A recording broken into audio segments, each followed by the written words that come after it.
On today's show, there will be so much fire, so much fury, and frankly, power. Fire, fury, and power. With regard to North Korea, we'll go through all of the things having to do with North Korea. Plus, Ashley Judd gets very angry when a guy says that she's a sweetheart. Well, that's weird. I'm Ben Shapiro. This is The Ben Shapiro Show.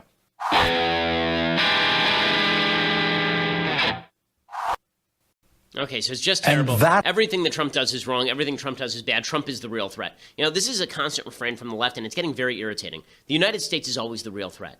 George W. Bush was a cowboy warmonger. He was the real threat. In the Middle East, Israel is the real threat. In Europe, it's the Europeans who are the real threat. It's always the West that's the real threat. Now, Trump is the real threat. Now, Obama was never the real threat because he was of the left, but anybody who is not hardcore left is part of the problem. You see, it's not just Kim Jong-un is an evil dictator who's enslaved millions of people inside of his own country, starved people to death. You understand that the average height of a North Korean is, I believe, 3 inches shorter than the average height of a South Korean? They're the same genetic stock, so why is that? It's because of malnutrition. And North Korea is a giant garbage heap. If you look at the satellite photos, you see at night, South Korea completely lit up. You get to North Korea, nothing, completely black. There are no lights anywhere in North Korea except Kim Jong-un's little palace. So it's just, but don't worry, it's Donald Trump who's the real threat. This is one of the things that maddens me about the left, because the fact is that even if you're of the left, you could acknowledge that in times of national crisis like this, in times when you have an evil dictator threatening the United States, maybe you ought to give the president a little bit more credit than to compare him to the evil dictator in a serious way. Maybe you ought to give him a little more credit, because the fact is the United States is still the United States. When Barack Obama did something I disagreed with, when he went into Libya, I disagreed with that. I thought it was a bad move by President Obama to get rid of Muammar Gaddafi. But I never compared Obama to Gaddafi. I never thought they were the same person. That's insane. Okay, to try and compare the American leader to dictators, foreign dictators, and suggest that they are of the same piece is really just a way of blaming America for problems around the world with which it had nothing to do. Now, the other thing that's happened here is that there's been this attempt to read Trump back into history. Oh, it's Trump's fault. If everything falls apart, it's Trump's fault. Trump has inherited a 60-year bad situation. I'm going to go all the way back. We're going to go back into the time machine and talk about the U.S. policy with regard to North Korea, because it's always been pretty egregiously bad. So we fight the Korean War. The Korean War starts almost right after World War II, when the Chinese and the North Koreans begin to invade South Korea. And Harry Truman says we have to check that advance, and he sends MacArthur to basically stop that. Here's Harry Truman talking at the time about why the United States has an interest in retaining the freedom of South Korea. If the Soviet Union really wants peace, it can prove it, and could have proved it on any day since last June 25th by joining the rest of the United Nations in calling upon the North Koreans to lay down their arms at once. Okay, so Harry Truman called on the Russians to stop supporting the North Koreans and the Chinese to stop supporting the North Koreans. It never happened. And then the Chinese started pouring people across the border. MacArthur suggested, let's strike China and get this over with right away. And Harry Truman said, no, we're not going to do that, and ended up firing MacArthur. North Korea survives. South Korea ends up surviving through the sacrifice of 50,000 American troops. I mean, we lost an enormous number of men in South Korea attempting to defend a free South Korea. And thank God we did, because South Korea is a flourishing Western country today. It would be another communist dictatorship hellhole if it weren't for the sacrifice of America's brave men in the armed services during the Korean War, the forgotten war in American history, a good war that we fought and retained freedom for millions of people who now live under the threat of a nuclear-armed dictator in North Korea. I want to continue with our little history lesson, because this is not about Trump, okay? This is about the West that made the wrong move at every step in the North Korean history. Harry Truman were involved in the Korean War. By the end of the Korean War, which ends July 27th, 1953, when there's an armistice signed, that creates the Korean Demilitarized Zone, which separates North Korea from South Korea. The conflict was never actually declared a war. It was always considered a police action, and it was supposedly to uphold the ability of the international community to control North Korea. Well, so much for that. Okay, Eisenhower, who's the guy who signed the armistice, here's his explanation of why the United States was involved in the Korean War. When the enemy struck on that June day of 1950, what did America do? It did what it always has done in all its times of peril. It appealed to the heroism of its youth. This appeal was utterly right and utterly inescapable. It was inescapable not only because this was the only way to defend the idea of collective freedom against savage aggression, That appeal was inescapable because there was now, in the plight into which we had stumbled, no other way to save honor and self-respect. The answer to that appeal has been what any American knew it would be. It has been sheer valor. Valor on all the Korean mountainsides that, each day, bear fresh scars of new graves. Okay, so the fact is that the United States intervention is what allowed South Korea to exist, but the reality of Truman's unwillingness to listen to MacArthur's plans to cross the Yalu River and actually strike at the Chinese led both to the continuation of a Chinese regime which continues to oppress 1 billion people today, but also the continuation of the North Korean regime. Okay, fast forward. So now we go forward to the Clinton administration. So we've had Kim Il-sung, who is the head of the Kim family in North Korea, and he's been succeeded by Kim Jong-il, who is the father of the current Kim Jong-un. Kim Jong-il was the one who gets made fun of in Team America, if you recall. And he is developing nuclear weapons, and he's developing long-range missile capabilities. And Bill Clinton is so concerned about this in 1993 that one of the options that is presented to him is a deal where he would actually put 10,000 more American troops into South Korea. We would move battle carriers into the region. We'd start evacuating American citizens from that region in preparation, possibly, for a strike against North Korea. And that's when Jimmy Carter goes on CNN, without permission of the Clinton administration, goes on CNN, and he announces on CNN that he's come to an agreement. So Jimmy Carter goes freelancing and creates this framework for an agreement. And then Bill Clinton goes on TV and takes credit for this garbage framework. This is 1994, President Bill Clinton making concessions to an evil terrorist regime. Before I take your questions, I'd like to say just a word about the framework with North Korea that Ambassador Gallucci signed this morning. This is a good deal for the United States. North Korea will freeze and then dismantle its nuclear program. South Korea and our other allies will be better protected. The entire world will be safer as we slow the spread of nuclear weapons. South Korea, with support from Japan and other nations, will bear most of the cost of providing North Korea with fuel to make up for the nuclear energy it is losing. And they will pay for an alternative power system for North Korea that will allow them to produce electricity while making it much harder for them to produce nuclear weapons. The United States and international inspectors will carefully monitor North Korea to make sure it keeps its commitments. Only as it does so will North Korea fully join the community of nations. So none of this crap happened. All that happened here was the United States basically rebuilt North Korea's electrical grid work. We provided them the material for light nuclear reactors, and they continued to covertly create a nuclear weapon. And the reason that they continued to do that is because, after all, if the West is just going to keep capitulating, then the best thing that you can do is ratchet up the amount of weaponry that you have in order to prevent and forestall a military strike on North Korea. So again, the media are blaming Trump. They're suggesting, Trump is the one who screwed everything up with regard to North Korea. Okay, so we've just shown you how Truman screwed up North Korea, how Ike signed an armistice, but that armistice led to the continuation of North Korea. We've shown you how Bill Clinton screwed up North Korea, and then he screws it up further. So this is really funny. It's funny how the media twists these things. I was watching a documentary, I think it was done by the New York Times, about North Korea and the nuclear deal that Bill Clinton did. And what's really hilarious about this is they try to blame it on Bush. So everything has to be blamed on Bush. So so Clinton signs this crappy deal, and then they say, well, congressional Republicans came in and undermined the deal. No, that's not correct.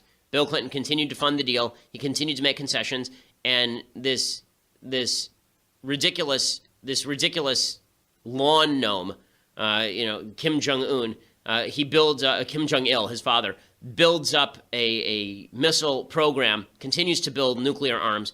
And so Bill Clinton deploys Madeleine Albright in the late 90s to go over and give Kim Jong-il a basketball and make nice with him. Listen to how delusional. You want to hear delusional? Listen to how delusional Madeleine Albright, the Secretary of State under Bill Clinton, was about Kim Jong-il at the time. I went, having been briefed on what kind of a weirdo he was from our own people. He was portrayed as reclusive-like, with many girlfriends and watching porno movies, and basically a very weird kind of person that you had no idea what he was going to be like. So, did you spend a pleasant time there? He was actually quite charming. While I knew all the terrible things that he had done, I could at least make the distinction that he wasn't crazy. He was very, very well prepared, responded without notes, was not only respectful, but also interested in what I had to say. The talks with Secretary Albright lead to a remarkable breakthrough. Kim Jong-il puts his missile program on the table. He offers to end all exports of ballistic missiles. He offers to freeze the production, deployment, and testing of all ballistic missiles with a range of 300 miles or more. Okay, and so the claim here is that the Clintons were right on the verge of a breakthrough, and then evil George Bush came along and sunk all of that. Absolute nonsense. Kim Jong-il was going to continue building these missiles no matter what, because he'd been doing so for the past 15 years, okay? The idea that it was Bush that ruined everything is just absolute hogwash. It is absolute nonsense, okay? And then, finally, you know, the Kim regime begins test-firing nuclear weapons and missiles in 2003, 2004. Bush declares them part of the axis of evil, and now we fast-forward to 2009. You want to hear some tough talk that means nothing? Barack Obama, who spent 8 years doing nothing about the burgeoning missile capabilities of the North Koreans. This is him in 2009 saying, don't worry, there are going to be lots of consequences. Consequences like stuff that I say right here from my mouth with words. Barack Obama, go. North Korea's nuclear and ballistic missile programs pose a grave threat to the peace and security of the world, and I strongly condemn their reckless action. North Korea's actions endanger the people of Northeast Asia. They are a blatant violation of international law, and they contradict North Korea's own prior commitments. Now, the United States and the international community must take action in response. The record's clear. North Korea has previously committed to abandoning its nuclear program. Instead of following through on that commitment, it has chosen to ignore that commitment. Its actions have also flown in the face of United Nations resolutions. As a result, North Korea is not only deepening its own isolation, it's also inviting stronger international pressure. Yeah, clearly that's worked. evident. Okay, so again, all of this is nonsense, and now here comes Trump, and he says fire and fury, and everyone goes, oh my God, he's going to kill us all, we're all going to die, ah! Okay, the chances here are that the North Koreans are just attempting to dissuade the United States from doing all of this. If we were to take a preemptive military strike, if there was that possibility without killing hundreds of thousands of South Koreans, it certainly should be on the table. And the fact that the United States has for so long done nothing, for 50 years done nothing about the burgeoning threat, in fact forwarding their nuclear capacity, and then saying strong things without meaning anything, like one of two things is happening with Trump here. Either he means it, in which case that would be more than presidents for the last 5 decades have meant, or he doesn't mean anything, in which case he's perfectly within line with Bill Clinton and Barack Obama. But you can't pretend that he is some sort of complete nutcase who's doing something that is random and insane, and where the real threat is Donald Trump. That's a bunch of leftist claptrap. It's a piece of propaganda that is not helpful to the situation at all. Okay, I'm Ben Shapiro. This is The Ben Shapiro Show.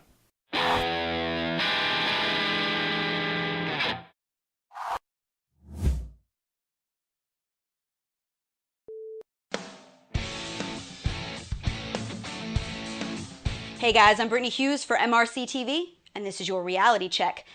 Meet 31-year-old Sergio Jose Martinez. He's an illegal alien from Mexico, and he's been deported from the United States 20 times. On Monday, he was arrested in the sanctuary city of Portland after allegedly breaking into a 65-year-old woman's home, tying her up, raping her at knife point, and slamming her head into the floor. He then stole her car and took off. Police finally caught him later that night after he had reportedly chased down a second woman and raped her in the basement of a parking garage. Reports say that Martinez is a meth head and an alcoholic who's been living in a Portland area shelter and working illegal construction jobs for under-the-table cash.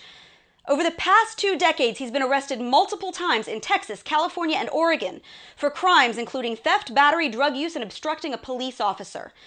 He was most recently deported last November. We have no clue when or where he came back.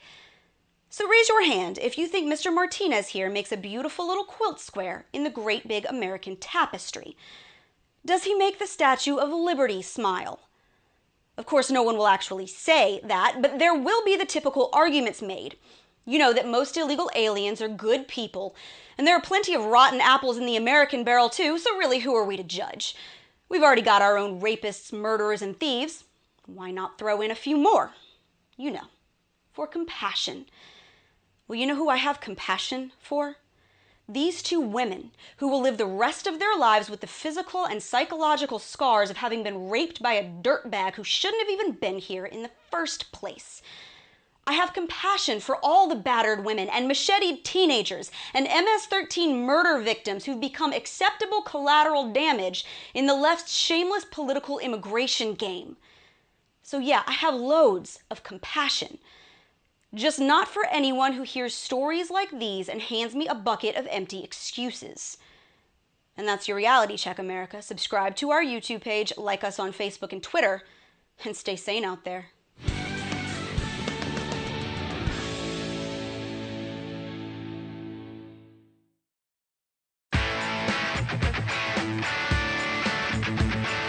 Hey guys, I'm Brittany Hughes. You're watching MRCTV, and this is your reality check.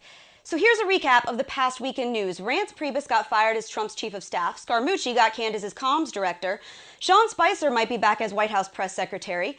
Trump said that transgenders can't serve in the military. And of course, the media peddled more conspiracy theories about Russia. Now tell me, of all this news that has dominated the media airwaves, exactly how much has impacted your life?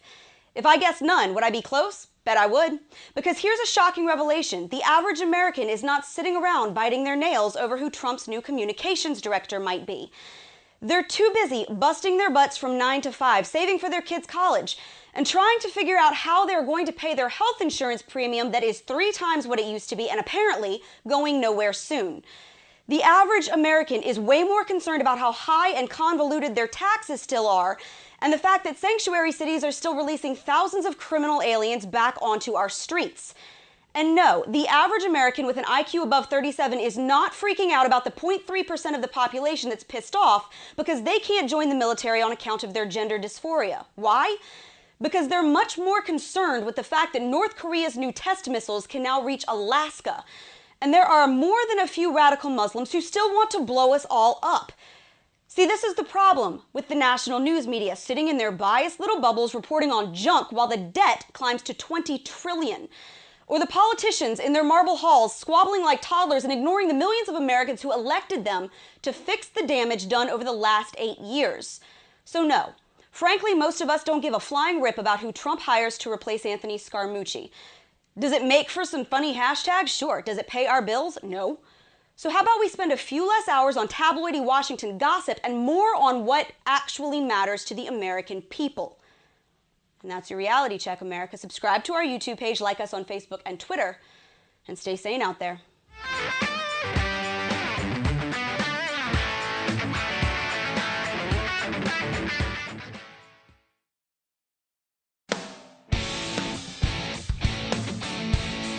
Hey guys, I'm Brittany Hughes. You're watching MRCTV, and this is your reality check. If you ever doubted for 1 second that abortion advocates know that they are murdering children, I don't actually need to convince you, because this week they flat out admitted it themselves. In a recent interview with Glamour magazine, the Big Bang Theory actress Melissa Rauch opened up about her own experience with miscarriage, explaining how she grieved the loss of the unborn child that she never got to meet. She recalled the trauma of seeing her baby's heartbeat on an ultrasound monitor, only to return to the doctor 2 weeks later and find nothing but silence, and the guilt that she felt even though none of this was her fault. That's the sad story. Here's the sick one. Abortion advocates at NARAL actually praised Rauch on Twitter for speaking out and encouraging other women who've experienced the loss of an unborn child. Is the irony here lost on anyone? The same abortion group that demands abortion without apology for any reason, including sex-selective abortions and the extermination of babies with special needs, is actually saying that women should grieve their miscarried babies. So now this really isn't hard. Either an unborn baby is a baby or it's not. If it's a baby, then it's wrong to suck out its brains with a vacuum tube and carve it into pieces with a scalpel. But if it's not a baby, if it's really just an inanimate clump of cells, then women like Rauch are completely unjustified in their grief after miscarriage, and NARAL has no reason to support them. By offering compassion to women who miscarry, NARAL is openly admitting that unborn babies are living children with inherent dignity. If they aren't, then Rauch's baby wouldn't matter at all, and NARAL shouldn't give a rip about her grief. The barbarism and hypocrisy of the abortion industry has been exposed time and time again, and yet somehow our spineless Republican-controlled Senate still funnels hundreds of millions of dollars in Medicaid payments to clinics that exterminate children to the tune of 1 every 97 seconds. But if babies who are lost to miscarriage matter, then those who are lost to abortion matter too. Convenience does not dictate life. And that's your Reality Check, America. Subscribe to our YouTube page, like us on Facebook and Twitter, and stay sane out there.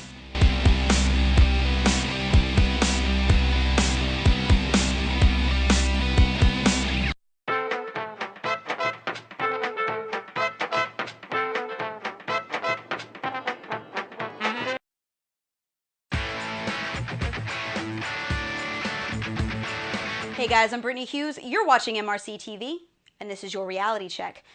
An IT tech for former DNC chairwoman Debbie Wasserman Schultz was arrested on Monday night at Dulles International Airport, trying to flee the country after being charged with bank fraud.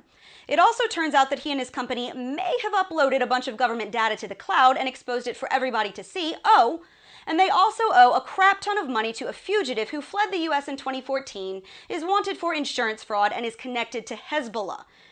Reports show that Imran Awan and his family have raked in about $4 million from congressional Democrats for IT services since 2005.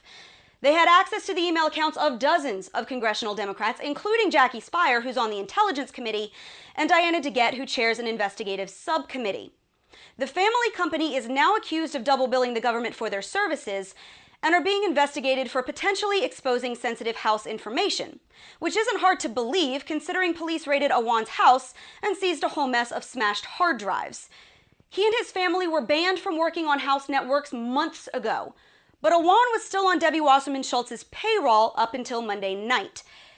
Now raise your hand if any of this surprises you, and slap yourself with it. After all, it is not like the former head of the DNC is known for her ethics, and this isn't the first time we've seen someone take a sledgehammer to a computer to try to hide something. But you might think that dozens of congressional Democrats employing a potentially Hezbollah-connected computer guy for more than a decade might make it onto a few evening news shows. It didn't. Not one, actually, unless you count Fox. Donald Trump's second cousin could go to Starbucks and bump into someone who once visited Russia as a child, and the media would harp on it for a week. But Democrats hire a shady IT guy who steals money, defrauds the government, leaks congressional communications, smashes evidence, owes money to a wanted fugitive connected to a terrorist network, and tries to flee the country with 12 grand in a suitcase. And NBC instead reports on a Harvard Business School study that shows that money can, in fact, buy happiness. If only it could buy a halfway decent media outlet that actually does its freaking job. And that's your Reality Check, America. Subscribe to us on YouTube, like us on Facebook and Twitter, and stay sane out there.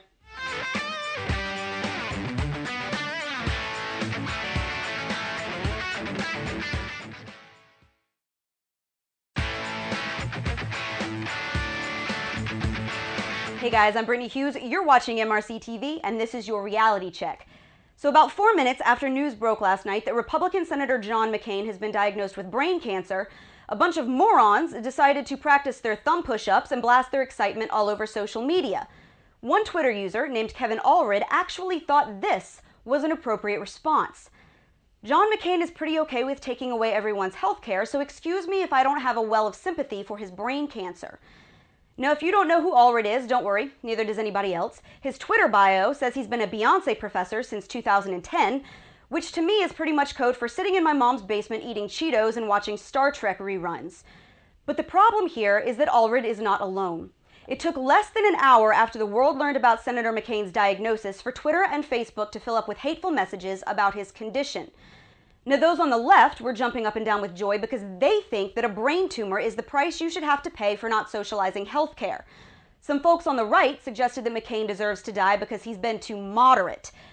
But I guess that's what it's come to in this country these days. After all, many people were all too happy when Congressman Steve Scalise got shot in the gut on an Alexandria baseball field because he didn't agree with their viewpoint on gay marriage. So here's the deal. I do not care if you are the craziest liberal in Nuttown and you hate everything John McCain has ever said or done. For that matter, I don't care if you're the staunchest conservative in the country and you think he sucks at his job. If your response to a man being diagnosed with brain cancer is anything other than a resounding get well soon, then you're sicker than he is. John McCain is an American war hero, a longtime public servant, and a good man. And from us here at the Media Research Center, we wish him a speedy recovery and peace for his entire family. And that's your Reality Check, America. Subscribe to our YouTube page, check us out on Facebook and Twitter. And Senator, get well soon.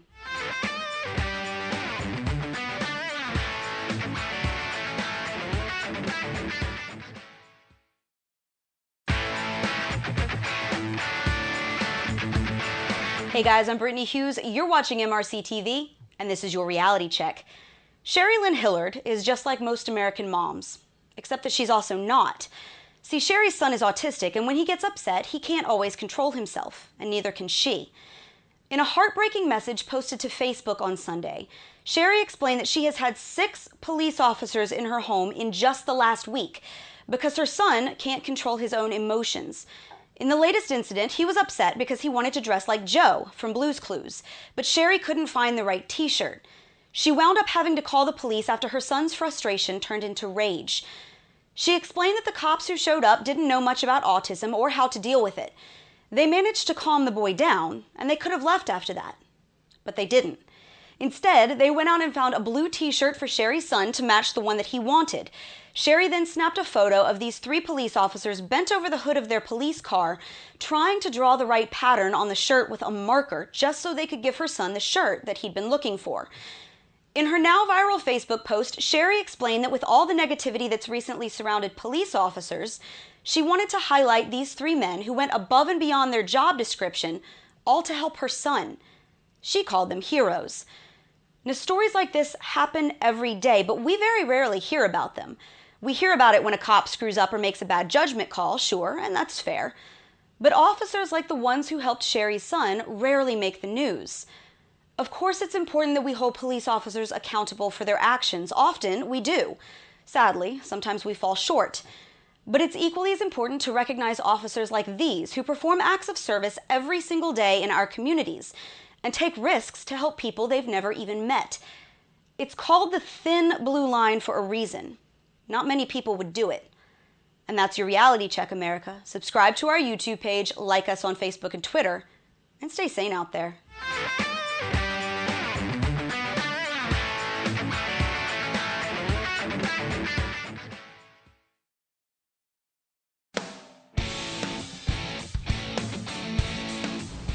Hey guys, I'm Brittany Hughes. You're watching MRCTV, and this is your Reality Check. Left-wing lawmakers and liberal healthcare experts, like Montel Williams, apparently, are slamming the GOP's new healthcare proposal as a cruel bill that will cause us all to die a horrible death while the elephants in the room laugh maniacally at our demise. I mean, I guess it makes sense. After all, the Republican healthcare bill has already caused massive spikes in premium costs for millions of Americans. Take Arizona, for example, where premium prices have skyrocketed 116%. It's forced insurance companies to do things like offer pediatric services to elderly couples. Thanks to the GOP's healthcare bill, small businesses have had to scale back their number of full-time employees, all because of insurance mandates. And those workers who've had their hours cut, well, they still have to pay high costs for health coverage or face a crippling fine.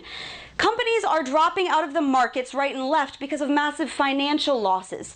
Not to mention all of the legal bills the regulations have racked up thanks to lawsuits filed by religious people who don't think they should be forced to cover birth control or abortion drugs for their workers. But of course, the mastermind behind the Republican bill did say that he relied on the stupidity of the American voter to get the whole thing off the ground, so really none of this should come as a big surprise. Except wait, that wasn't the Republican bill, that was Obamacare. Remember the law enacted by Obama that was supposed to save us all from the ravages of cancer, but just ended up costing millions of Americans their insurance plans and still left about 10% of the country without coverage.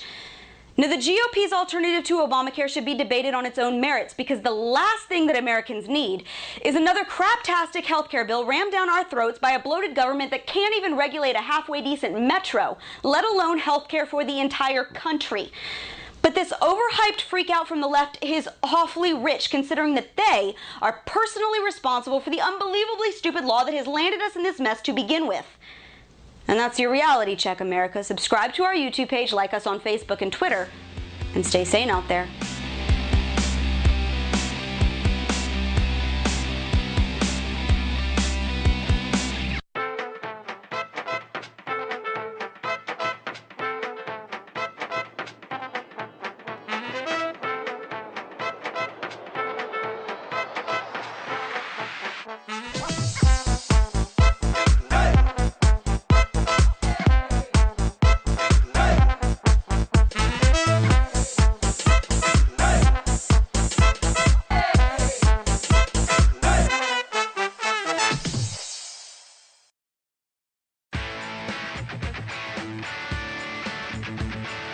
Hey guys, I'm Brittany Hughes. You're watching MRCTV, and this is your reality check.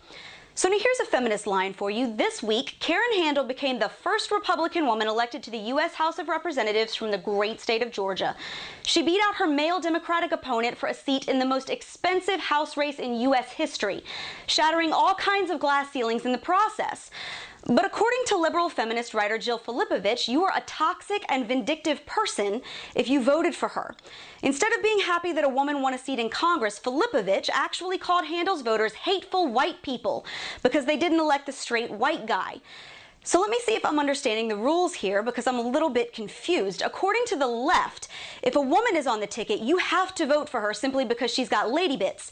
Unless she's a conservative, in which case you're a sexist who hates women if you do vote for her.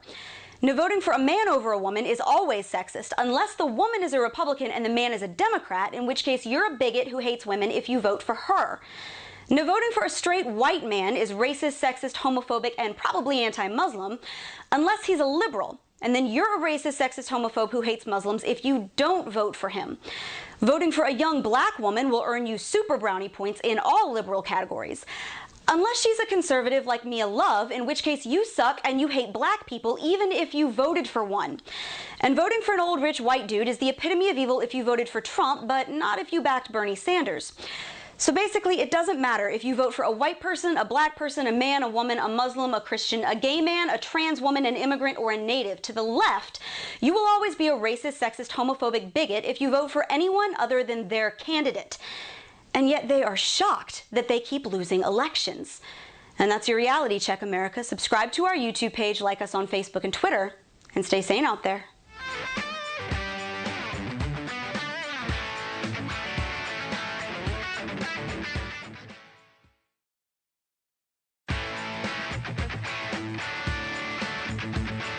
Hey guys, I'm Brittany Hughes. You're watching MRCTV, and this is your reality check. In the span of a weekend, 3 protesters stormed the stage of a production of Julius Caesar in New York City, a play that depicts the bloody assassination of a character that looks suspiciously like Donald Trump. And naturally, it's made a lot of people very angry, including those on the left, who are a lot more upset about the protesters than they are about the stylized murder of the president.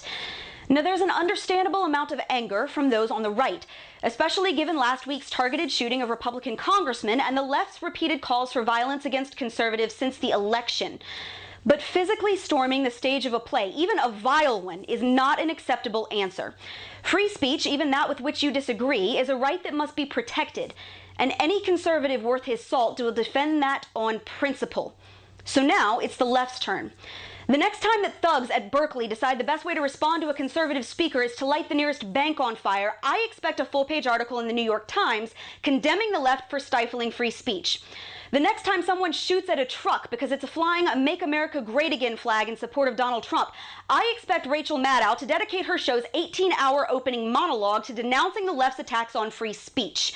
The next time rioters at Evergreen State College attack a professor because he vocally disagreed with their racist, bigoted temper tantrums, I expect Chris Matthews, Van Jones, and the entire editorial board of the Washington Post to decry their all-out war on the First Amendment. Fair enough? Because I didn't hear the media make this big of a stink when Allison Stanger wound up in a neck brace thanks to liberal toddlers who think that no one should be allowed to voice an opinion different from their own. I didn't see liberal Twitter get up in arms when Cal State canceled a Ben Shapiro event because left-wing activists threatened violence. It is time that those on the left denounce their own hateful, violent, and repeated attacks on free speech. Because if this right gets trampled, it gets trampled for all of us. And that's your reality check, America. Subscribe to our YouTube page, like us on Facebook and Twitter, and stay sane out there.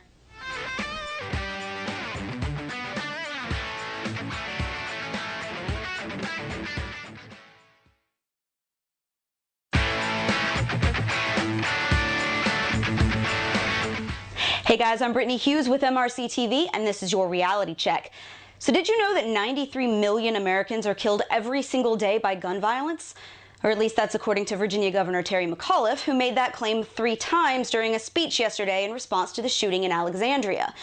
Now, considering that there are only about 320 million people in America, it's a wonder any of us are left at all. Now, it was clearly a gaffe, I get it. But the fact that McAuliffe made this statement 3 times before a reporter finally called him on it shows he was much more interested in spewing political rhetoric than in actually getting his facts straight. And he's not the only one.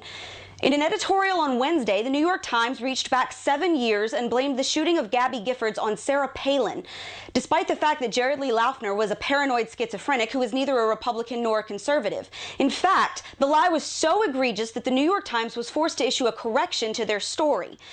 But these are the same old tired lines that the left's been using to push gun control for years. The same idiots who can't even accurately define semi-automatic never flip out when other weapons are used to slaughter a whole bunch of people. We're never allowed to blame a radical religion, that's offensive. We can't get upset when liberal professors or comedians openly call for violence against Republicans, but you throw a gun into the mix and suddenly it's all the NRA's fault. Now, is a gun going to stop a madman with a bomb? Maybe. Probably not in every situation, but we've seen it stop a bad guy with a gun. It did on Wednesday. It'll also stop a bad guy with a knife or a machete or a car or a truck.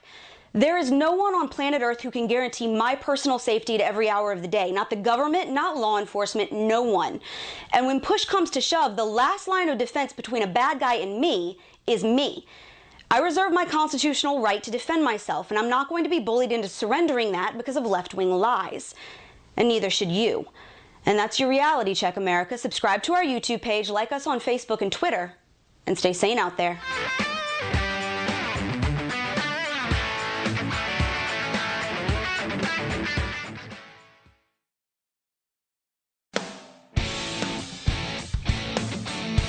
Hey guys, I'm Brittany Hughes. You're watching MRCTV, and this is your reality check. Thousands of people took to the streets yet again this past Sunday for the National LGBT Equality March, which, just like every other march, protest, and rally these days, morphed into one giant hate fest against Donald Trump and the GOP. So I actually went to one of these marches held in my own backyard right here in San Diego. And in the middle of all their grand speeches about love and their rainbow-colored flags and anti-Trump propaganda, you know what I didn't hear? A single specific complaint about how Donald Trump is taking away gay people's rights. Activists spent hours stomping through the streets demanding equality, but I didn't hear anyone say exactly how the world is more dangerous for transgender people now than it was, say, a year ago. I heard plenty of profanity and mindless chanting, but I didn't hear anyone state an actual goal or how they plan to achieve it. Not a single one. So please, leftists, please tell me what rights Donald Trump has taken away that you didn't have before. You can still be gay, get married, undergo gender reassignment surgery if you want. If somebody's beating you up because you're gay or because you're a man who likes to wear a sundress, well, assault's been illegal in this country for a long time, still is.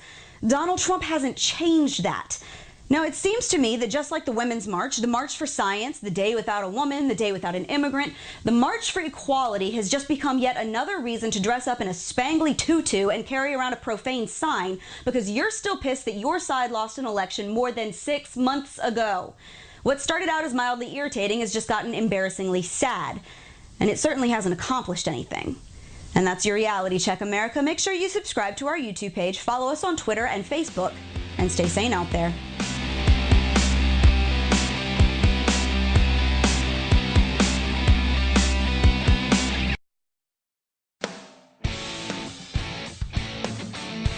Hey guys, I'm Brittany Hughes. You're watching MRCTV, and this is your reality check.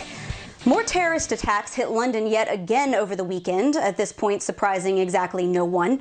And while people were still scraping themselves up off the sidewalk and bandaging their stab wounds, leftist author and all-around bleeding heart Jodi Picoult tweeted this: "When terror attacks happen, I think of the Who's in The Grinch, singing after Christmas is ruined. It isn't fear or hate that changes him, it's love." Because apparently terrorists are no more evil than the fictional cartoon character who took Cindy Lou Who's Christmas presents. So now here's a thought. Maybe the world is rocked by a new terrorist attack every 48 hours, partly because the Katy Perrys and Jodi Picos of the world are still running around saying that jihadis can be defeated by a global group hug. Maybe we should just bribe ISIS with green eggs and ham until they stop blowing us up. Except we have tried this method. We have tried leading from behind and appeasing the nice terrorists by pandering to their religion. We tried it for 8 years.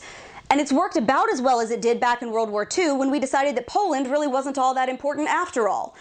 Now, you would think if the left were so concerned about what the weather is going to look like 100 years from now, they would care more about actual people being killed today. So how many people have to be stabbed to death before they start getting serious about this threat?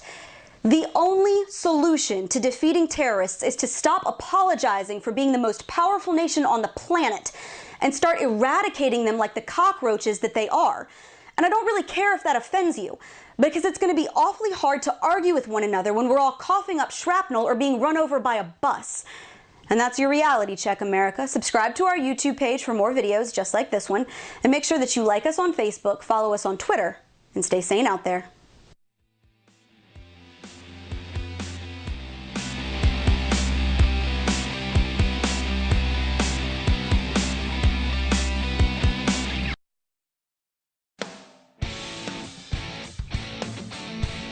Hey guys, I'm Brittany Hughes. You're watching MRCTV, and this is your reality check.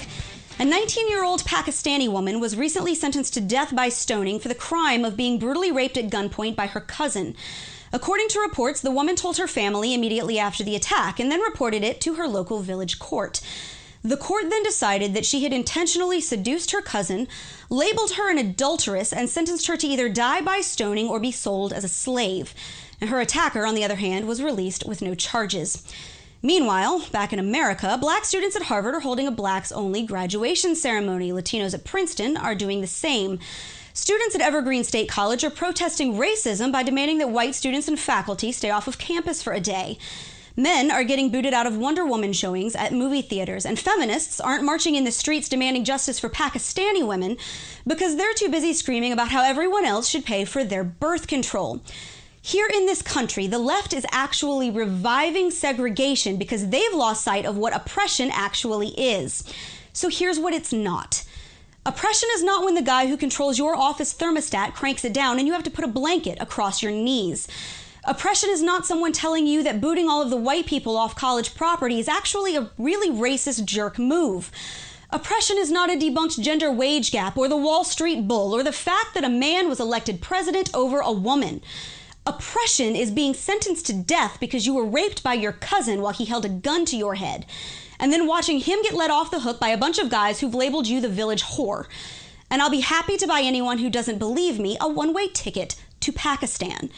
And that's your reality check, America. Subscribe to our YouTube page for more videos just like this one.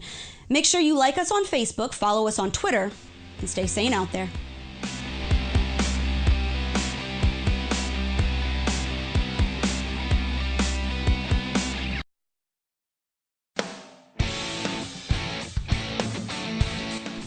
Hey guys, I'm Brittany Hughes. You're watching MRCTV, and this is your reality check. So I think it's pretty clear at this point that the liberal media has sold whatever's left of their souls to take down Donald Trump at any cost. And you don't need to look any further than the Manchester terror attack this week to find the proof. For example, on Monday night, both CNN and MSNBC spent more time criticizing the president and debating conspiracy theories about his Russia connections than they did actually covering the terror attack, even while it was happening. In fact, every network except CBS actually delayed breaking coverage of the attack because they were too busy whining about the president. Apparently, the networks think that it's more important to beat up on Trump than to report breaking news about a radical Muslim who killed 22 people and left shrapnel lodged in the faces of children.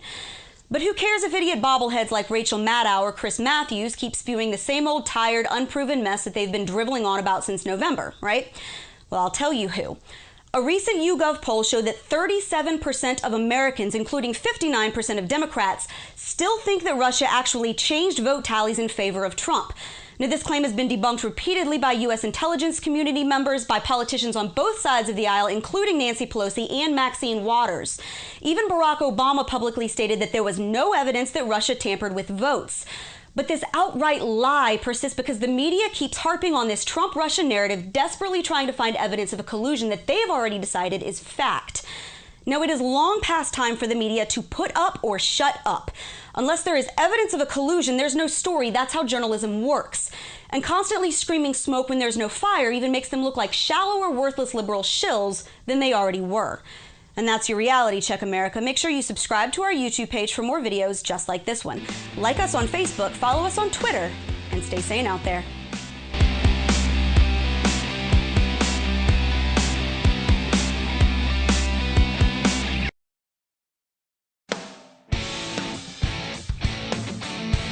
Hey guys, I'm Brittany Hughes. You're watching MRCTV, and this is your Reality Check. It's one of the sweetest ironies when one ill-thought left-wing policy ends up kicking another ill-thought left-wing policy straight in the donkey teeth. Get this, no less than 6 Planned Parenthood clinics across 4 western states are closing up shop. But it's not all because those nasty women-hating Republicans are attacking abortion, no. These clinics are closing because of Obamacare. Here's why. Back before Obamacare, most patients who primarily got their health care at Planned Parenthood would pay for services like pap smears or birth control out of pocket.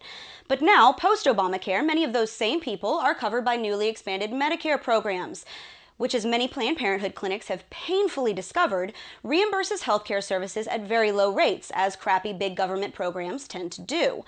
Now, not only that, but many of these low-income women can now go to other non-Planned Parenthood clinics that accept Medicaid, which pro-life advocates have long argued is exactly what would happen if Planned Parenthood were to be shut down. Now, all of this brings up an interesting question. Planned Parenthood still claims that forcing even one of their clinics to close will keep countless poor women from obtaining life-saving healthcare services that supposedly prevent them from keeling over dead from cancer or STDs. Now, if this were true, if Planned Parenthood was truly the only possible healthcare provider for all of these women, then this organization should be leading the revolt against Obamacare for shutting down these 6 clinics. But they aren't. So I guess the claim that Planned Parenthood is essential to women only applies if a clinic closes because of safety laws passed by dirty, rotten, Bible-thumping conservatives, not, havoc-wreaking liberal healthcare laws. And that's your Reality Check, America. Make sure that you subscribe to our YouTube page for more videos just like this one. And don't forget to like us on Facebook, follow us on Twitter, and stay sane out there.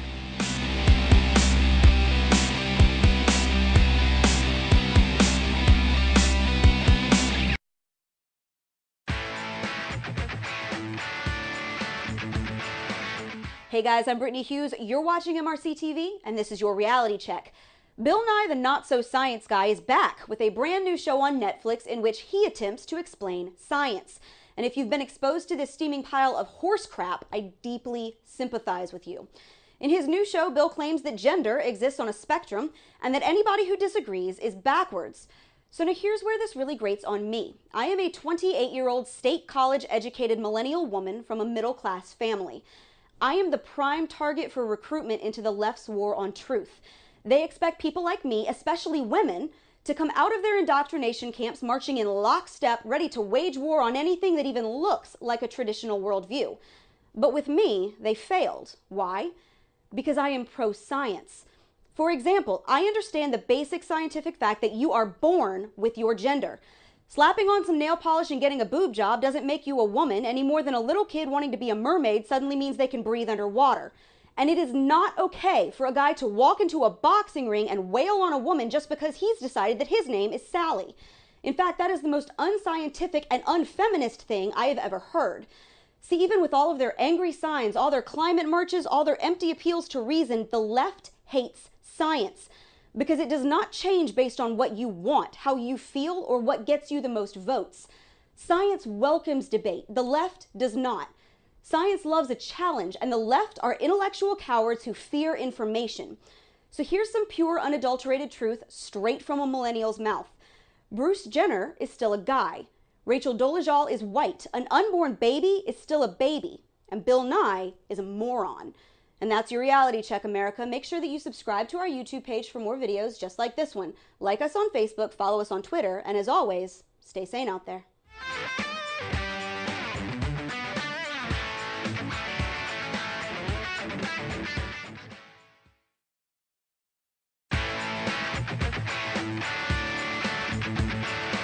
Hey guys, I'm Brittany Hughes. You're watching MRCTV, and this is your Reality Check. Fresh out of Starbucks windows to smash and cars to set on fire, the left-wing wackos at UC Berkeley are now openly calling for the beheading of conservative students. Here's the message some crazy radical nut job spray painted on a wall on campus, promoting the murder of Berkeley College Republicans. And if it doesn't look like a straight-up death threat to you, I don't know what is.